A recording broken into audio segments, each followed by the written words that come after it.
খালিসান সাইগাল লিশারিবিন।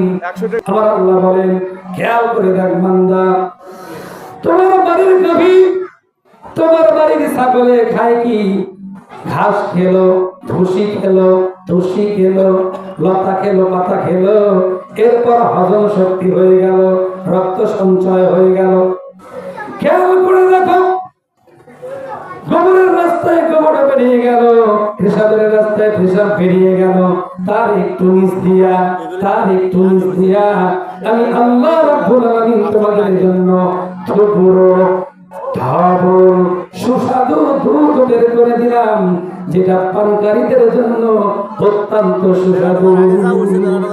আলান তাজিদালি সুন্নাতিল্লাহি তাবদীলা। আমার নিয়মের কোনো পরিবর্তন হবে না, আমার নিয়মের কোনো বিবর্তন হবে না। আমি আল্লাহ রাব্বুল আলামিন যা চাইবো ঠিক তেমনি চলবে। সুবহানাল্লাহ।